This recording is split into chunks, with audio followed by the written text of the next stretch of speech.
The Mountain Refuge Chronicles. Episode 1. The Lost Shepherd and the Light Forest. Part 1. The Storm. Hello there, weary travelers. Come closer to the fire. Yes, that's it. Get comfortable. Pull that blanket a little tighter around your shoulders, and let me tell you a story. Tonight, we're heading up into the mountains, to a place where the pines grow so thick that sunlight has to ask permission to touch the ground, and where magic still remembers how to be gentle. This is a story about finding your way when you're lost, about kindness in the cold, and about a shepherd named Elian who learned that sometimes the things we lose are exactly what lead us to where we need to be. So settle in, let the world outside fade away, and let's begin. The storm came down from the peaks like a living thing with teeth made of ice and breath made of wind that could strip the warmth from your bones in minutes. Elian had seen storms before. You don't grow up in the mountain villages without learning to read the sky like some folks read books. But this one had caught him off guard. One moment the afternoon had been clear, cold but manageable, the kind of day where you could see all the way to the lower valleys. The next, the world had turned white. He pulled his wool coat tighter, but it did about as much good as trying to hold back the tide with your hands. The fabric was thick, sure, woven by his grandmother with the kind of skill that came from 60 years of practice, but it hadn't been made for this. Nothing had been made for this. Copper! His voice cracked as he called out, hoarse from shouting. Mallow! Bell! Nothing. Just the howl of wind and the hiss of snow against snow. His sheep were gone. All 12 of them, scattered like seeds in a storm when the wall of white had come rolling down the mountainside. He'd tried to keep them together, had used his staff and his voice and every trick his father had taught him, but the flock had panicked. Sheep weren't stupid, exactly, but they weren't smart either, and when fear took them, they ran. Each in a different direction, it seemed. Elian stumbled forward, squinting against the driving snow. His feet were numb inside his boots. He'd lost feeling in his toes maybe an hour ago, or maybe it had been 2 hours. Time got strange in storms like this. Everything compressed down to the next step, the next breath, the next moment of not quite freezing. He should turn back. He knew that. Should head down the mountain while he still could. Get to the village, get warm, come back when the storm passed. That's what any sensible person would do. But Copper was out here somewhere. And Mallow, barely a year old, too young to know how to find shelter. And Bell, the lead-ewe, stubborn as stone and twice as dense. His flock, his responsibility. His father's voice echoed in his memory. A shepherd who loses his sheep isn't much of a shepherd at all, boy. So he kept walking, even though his legs felt like they were made of wood, even though he couldn't see more than a few feet in front of his face, even though every sensible part of his brain was screaming at him to turn around. The forest appeared suddenly, looming out of the white like a dark wall. Pine trees, massive and ancient, their branches heavy with snow. Elian had been aiming for them without quite realizing it. Trees meant some protection from the wind, meant a chance to catch his breath and figure out where the hell he was. He pushed between 2 enormous trunks and immediately the wind dropped. Not gone, not by a long shot, but muted. The trees broke the worst of it, turned the screaming gale into something closer to a mean-spirited whisper. Elian leaned against a tree, breathing hard. His chest ached. His face felt like someone had been slapping it for the past hour, which, in a way, the wind had been. He closed his eyes for just a moment. Just a moment to rest. Then I'll keep looking. The cold didn't care about his intentions. It crept in through every gap in his clothing, settled into his joints, wrapped around his thoughts and made them slow and thick like honey in winter. So tired. Just rest. Just for a minute. Just. A light pierced through his closed eyelids. Warm. Golden. Impossible. Elian's eyes snapped open. Through the trees, maybe 50 yards deeper into the forest, a light was glowing. Not the cold blue-white of snow under moonlight, but genuine warm yellow gold, the color of lanterns and hearth fires and safety. For a moment, he wondered if he was hallucinating. That happened sometimes, he'd heard, when people got too cold. They'd see things that weren't there, feel warm when they were freezing, make decisions that killed them. But the light didn't waver or fade. It stayed steady, beckoning. Elian pushed off from the tree. His legs barely responded, but he forced them to move. One step, another. The snow was deeper here, protected from the wind but piled thick between the trees. Each step sank to his knees. 20 yards. 15. 10. The light was coming from a cabin. Elian could see it now, a structure that seemed to grow out of the forest itself, built from dark wood that had weathered to the color of smoke. The windows glowed with that impossible warm light, and he could see smoke rising from a chimney. Real smoke, gray and solid, rising straight up despite the storm. He reached the door and raised his fist to knock, but his hand was shaking so badly he could barely manage it. The sound came out weak, pathetic. Asterisk thump. Thump. Asterisk. Nothing. He tried again, putting more force into it even though it felt like his arm might fall off. Asterisk thump. Thump. Thump. Asterisk. Footsteps inside. The sound of a bolt being drawn back. The door opened, and warm air rushed out like an embrace. The figure in the doorway was backlit by the fire inside, features obscured, but Elian could make out a hooded cloak and the general shape of someone shorter than him but broader in the shoulders. "Well?" said a voice, low and calm and utterly unfazed by the storm raging outside. "You look about halfway to frozen, friend. Best come in before you finish the job." Elian tried to speak, but his jaw was locked up from the cold.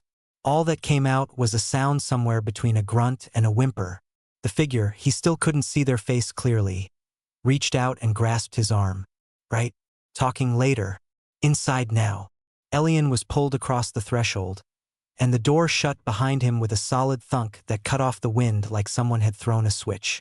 The sudden absence of noise was almost as shocking as the warmth. He stood there, dripping and shaking, barely able to process what he was seeing. The cabin's interior was small but felt bigger than it should, the way some spaces do when they're well-made and well-loved. A stone fireplace dominated one wall, fire crackling merrily inside it.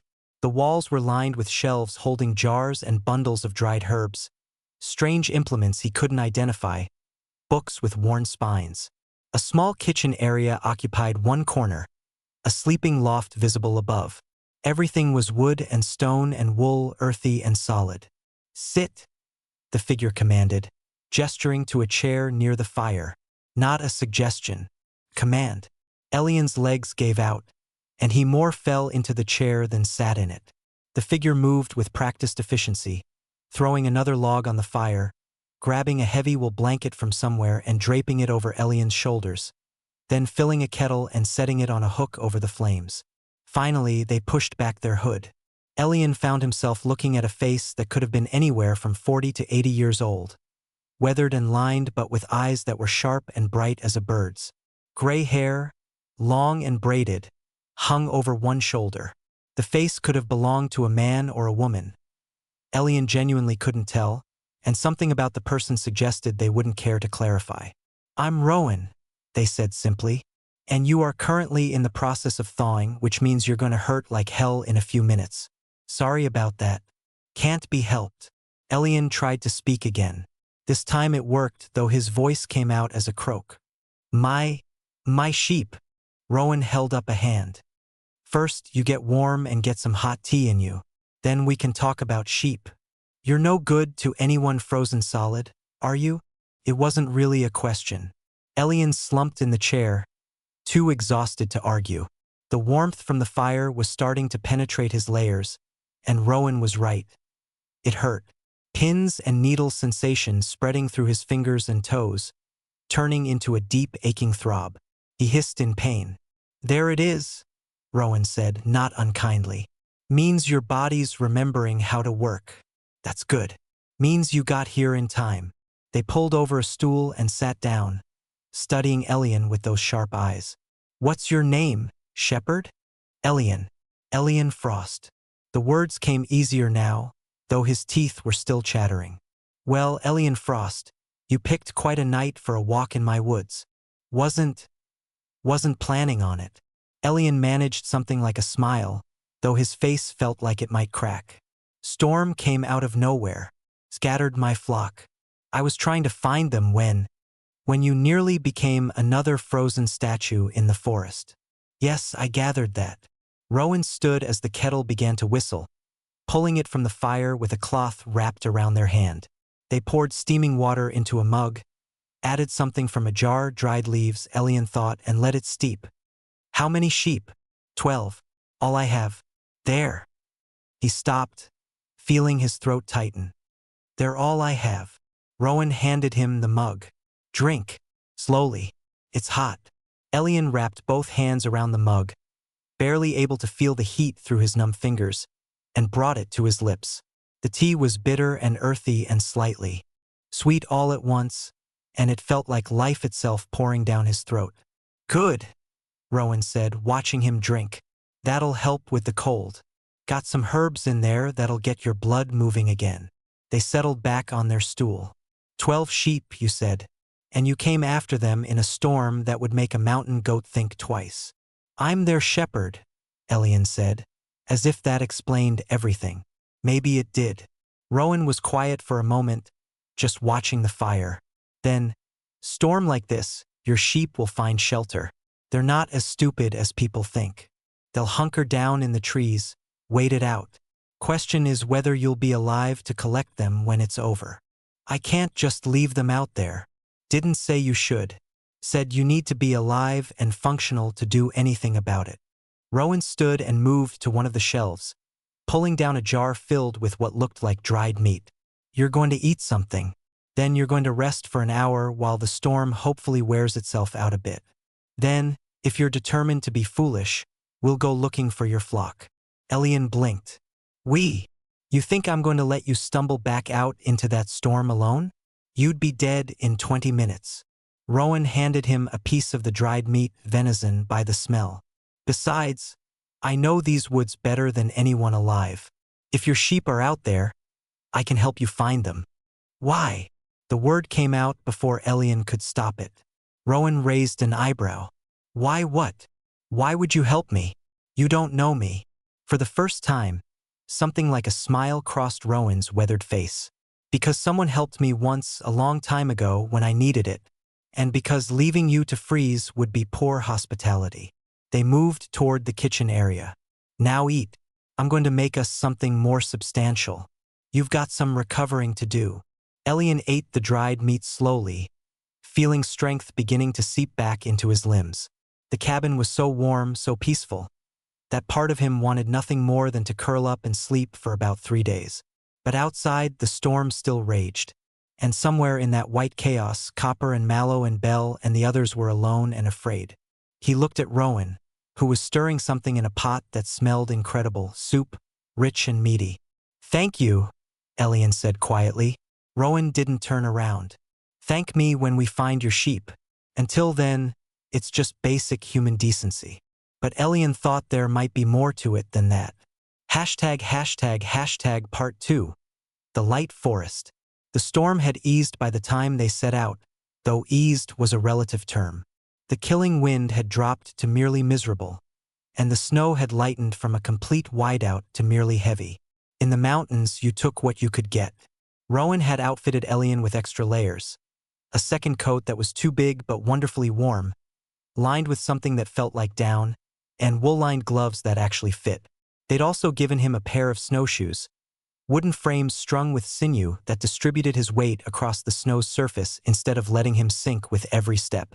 You've got all this just lying around? Elian had asked.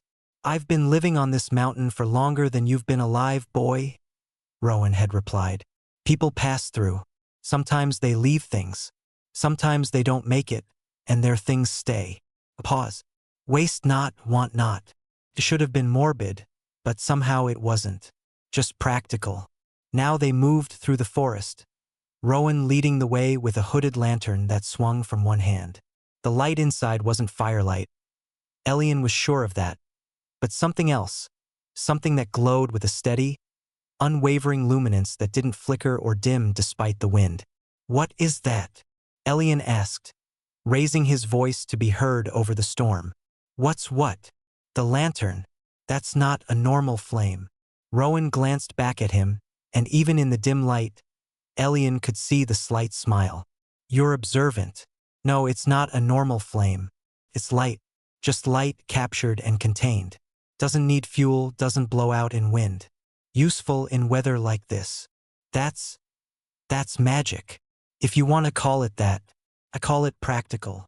Rowan pushed aside a low-hanging branch heavy with snow, holding it so it wouldn't snap back into Elian's face. Magic's just another tool like a good knife or a warm coat. People make it out to be more mysterious than it is. Elian wanted to argue that point. Magic was mysterious, everyone knew that, the realm of mages and scholars who spent decades learning their craft, but he was too focused on not losing sight of Rowan in the snow to mount a proper debate. They walked in silence for a while, just the crunch of their snowshoes and the rustle of wind through pine boughs. Elian kept his eyes open for any sign of his flock, but the snow was coming down heavily enough that tracks would have been covered almost immediately. How will we find them? He asked finally. Same way you'd find anything lost in these woods, Rowan replied. We'll ask. Ask who? Instead of answering, Rowan raised the lantern higher and began to move it in a slow, deliberate pattern, circle, figure eight, circle again. The light pulsed, growing brighter with each movement, until it was nearly blinding. And then, impossibly, Elian saw lights answering. They came from deeper in the forest, small points of luminescence that glowed soft blue-white against the darkness. One, then three, then a dozen, then too many to count. They drifted through the trees like lazy fireflies, though fireflies didn't exist this high in the mountains and certainly not in winter. What are those? Elian breathed. Lightborn, Rowan said simply. Spirits of the forest. They live in the spaces between things, between the bark and the heartwood, between the snow and the ground, between one breath and the next. Usually they sleep through winter, but they lifted the lantern again, and the lights drew closer, curious. Sometimes they can be persuaded to wake. One of the lights drifted close to Elian, and he resisted the urge to swat at it. Up close, he could see it wasn't a simple point of illumination. There was structure to it, delicate wings or petals or something in between, and a tiny core that pulsed like a heartbeat. Hello, he whispered, feeling foolish. The Lightborn circled his head once, then zipped away to join its fellows, who were now clustering around Rowan. Rowan spoke to them, though not in any language Elian recognized.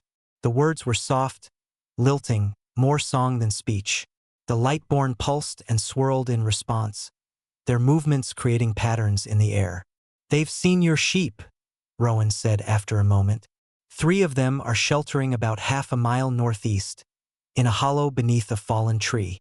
2 more are further north, near the old stone circle. The rest. They paused, listening to the silent communication of the lights. The rest scattered wider. But the Lightborn will guide us. They'll help us, Elian asked, amazed. I've lived in these woods for a very long time, Rowan said quietly. I've helped the forest and the things that live in it. They remember. They return the favor. Several of the Lightborn detached from the swirling mass and shot off into the darkness, leaving trails of faint luminescence hanging in the air behind them. Come on, Rowan said. Follow the lights. They set off again, this time with the Lightborn leading the way. The tiny spirits moved in swooping arcs through the trees, always staying just visible, always making sure Elian and Rowan could follow. It was like pursuing falling stars, beautiful and otherworldly. The storm seemed less fierce now, or maybe Elian was just too focused on keeping up to notice it as much. His body had warmed up from the movement, and the extra layers Rowan had given him were doing their job. He felt almost good, better than good, despite everything. The storm, the lost flock, the exhaustion. There was something exhilarating about moving through the forest like this, following impossible lights to find his lost sheep. The first group was exactly where the Lightborn had indicated. Elian heard them before he saw them, the familiar sound of sheep complaining, that particular bleat that meant they were cold and miserable and unimpressed with the current situation but basically okay. Copper, mallow, bell. 3 shapes huddled beneath the massive trunk of a fallen pine, sheltered from the worst of the snow. When they heard Elian's voice, They started bleeding louder, pushing toward him. Elian felt something tight in his chest release. Oh, thank the gods. You're okay. You're okay. He crouched down, running his hands over each of them, checking for injuries. They were cold and damp, but their wool had protected them, and they seemed unharmed. Copper, the ram, butted his head against Elian's chest, a gesture that was half greeting, half accusation. I know, Elian muttered. I know, I'm sorry, but we're going to get everyone together and get somewhere safe. Okay?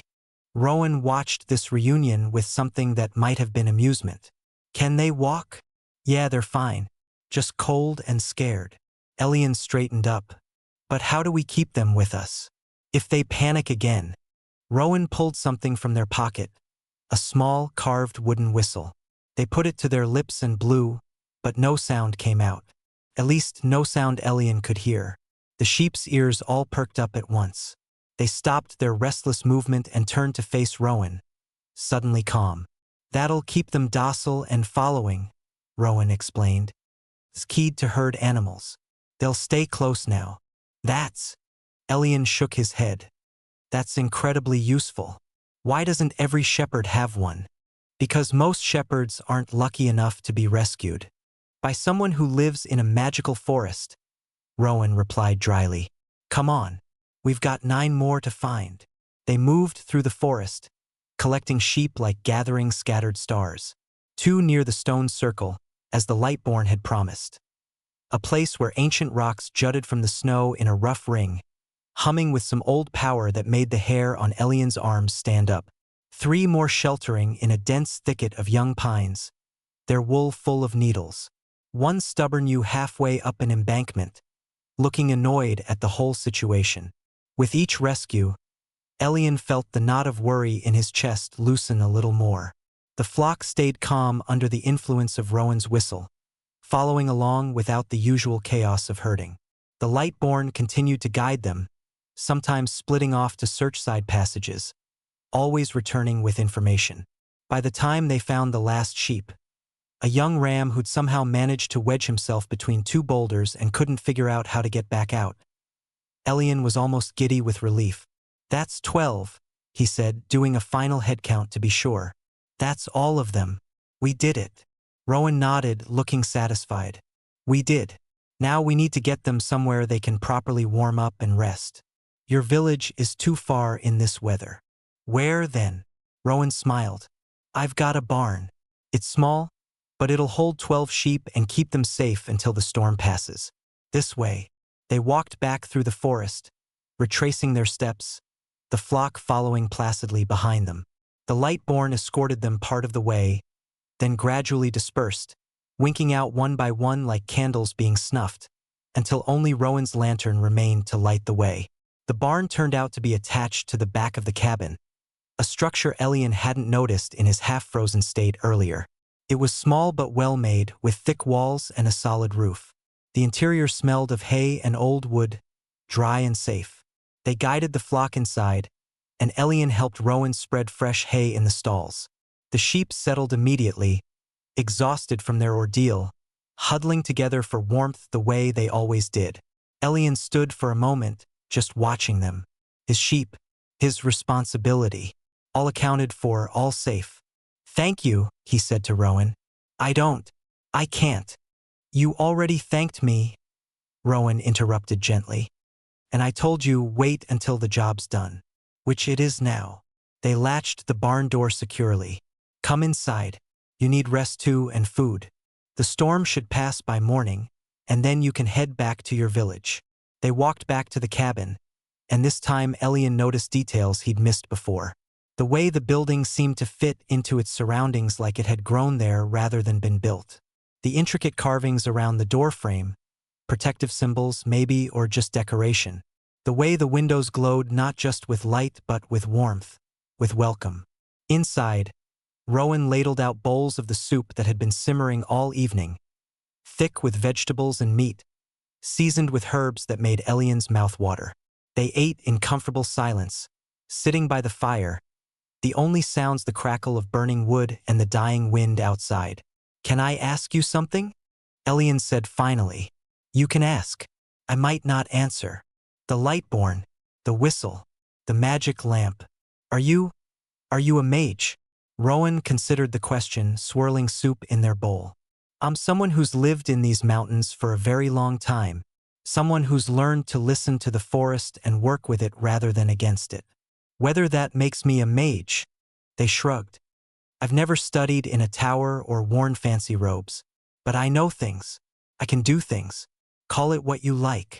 Why do you live up here alone? Who says I'm alone? Rowan smiled slightly. I've got the forest, the Lightborn, the animals, sometimes travelers who get lost in storms. That's enough. But don't you miss, I don't know, people, towns, civilization? I had civilization once, Rowan said quietly. Didn't care for it much. Too loud. Too many people wanting too many things, most of them things that didn't matter. They looked at Elian. Up here, things are simpler. A storm is a storm. A lost sheep is a lost sheep. You help because you can, not because you'll get something for it. Elian thought about that while he finished his soup. Outside, the wind had finally died down to nothing, and through the window, he could see stars beginning to peek through breaking clouds. I should let you sleep, Rowan said, collecting the bowls. You can take the bed in the loft. I'll be fine down here. I can't take your bed. You can and will. You've been through more tonight than most people go through in a month. Your body needs rest. Rowan's tone left no room for argument. Go on. Up with you. Too tired to protest further, Elian climbed the ladder to the loft. The bed was small, but comfortable, piled with wool blankets and furs. He crawled under them fully clothed and was asleep within seconds. Part 3, Morning Light. Elian woke to the smell of cooking and the sound of birds. For a moment, he couldn't remember where he was. The ceiling above him was made of rough-hewn beams, and morning light streamed through a small window, illuminating dust motes that danced in the air. Then it all came back. The storm, the lost sheep, Rowan and the cabin and the magical forest. He sat up, every muscle in his body protesting. He was sore in places he didn't know could be sore, but it was the good kind of sore, the kind that meant you'd pushed yourself hard and survived. Below, he could hear Rowan moving around, humming something that might have been a melody or might have just been the natural sound of contentment. Elian climbed down the ladder and found the cabin transformed by daylight. What had seemed mysterious and slightly intimidating last night was now revealed as simply cozy. The shelves of herbs and implements were neatly organized, labels written in a flowing script. The books had titles like Practical Herbology and Weather Patterns of the Northern Ranges. Morning sun streamed through the windows, making the whole space glow. Rowan stood at the stove frying something in a pan. They glanced over as Elian descended. Morning. You snore. I don't. Sorry. Thank you for the bed. You're welcome. Breakfast is almost ready. Go check on your flock if you want. They're fine, but you'll feel better seeing it for yourself. Elian pulled on his coat, his original one, which Rowan had dried by the fire overnight, and stepped outside. The world had been remade. Snow covered everything in a blanket of white so pure it hurt to look at in the morning sun. The trees stood like ancient sentinels, their branches heavy with glittering powder. The sky above was the deep, flawless blue that only came after storms, and the air was crisp and clean and cold enough to make his lungs ache in the best way. It was beautiful, absolutely impossibly beautiful. Elian crunched through the snow to the barn and opened the door. Inside, his flock was awake and hungry, greeting him with a chorus of bleats. He counted them again. 12, all present, all healthy, and felt that same relief wash over him. Morning troublemakers, he said affectionately, moving among them to distribute hay from Rowan's stores. We're going home today, back to the village, back to normal life. Copper butted his head against Elian's leg, and he took it as agreement. When he returned to the cabin, breakfast was waiting. Fried eggs from chickens Elian hadn't known Rowan kept, toasted bread, and some kind of jam that tasted like summer berries. This is incredible, Elian said around a mouthful of bread. It's food, but thank you. Rowan sat across from him with their own plate.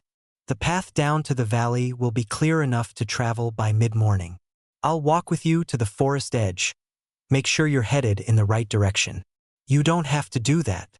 I know I don't have to, but I'm going to anyway. Rowan sipped from a mug of tea. Besides, I should check the forest after a storm like that. Make sure nothing was damaged too badly. They ate in companionable silence. Through the window, Elian could see a pair of chickadees flitting from branch to branch, and in the distance, a hawk circled on some errant thermal. "Can I ask you something else?" Elian said. "You're full of questions. Last night, when we were looking for my sheep, the forest felt different. Not just because of the Lightborn, but, I don't know, like it was helping us. Like it wanted us to find them." Rowan was quiet for a long moment, staring into their tea as if reading the leaves. "The forest is old," they said finally. "Older than the kingdom, older than the roads, older than most of the towns. It remembers things, and it has preferences. It doesn't like cruelty, doesn't like waste. You came after your sheep in a storm that should have killed you. That kind of dedication, that kind of care, the forest respects that. So it did help. Maybe. Or maybe you just got lucky." Rowan smiled slightly. "Does it matter? You got your flock back. It matters to me. I want to understand. Understanding isn't always possible. Sometimes you have to be content with acceptance." Rowan stood, collecting the plates. "But if you want my opinion, I think the forest saw someone who cared more about his animals than his own safety, and it decided that was worth preserving. There aren't as many people like that as there should be." Elian felt his face warm with something that wasn't quite embarrassment. "I'm just a shepherd. It's my job. It's more than that, and you know it. Plenty of shepherds would have waited out the storm and counted the sheep they had left in the morning. You went after them. That speaks to character." They prepared to leave shortly after breakfast. Rowan packed Elian a bag with food for the journey: bread, cheese, dried meat, and a small jar of that incredible jam. They also pressed something into his hand. A small carved wooden figure, a sheep rendered in loving detail. "For luck," Rowan said. "And so you remember that getting lost sometimes leads to finding things you didn't know you needed." Elian closed his fingers around the carving. "I don't know how to thank you properly. You saved my life. Saved my flock. You already have thanked me. Multiple times, in fact." Rowan pulled on their own coat. "Now stop being dramatic and let's get your sheep home."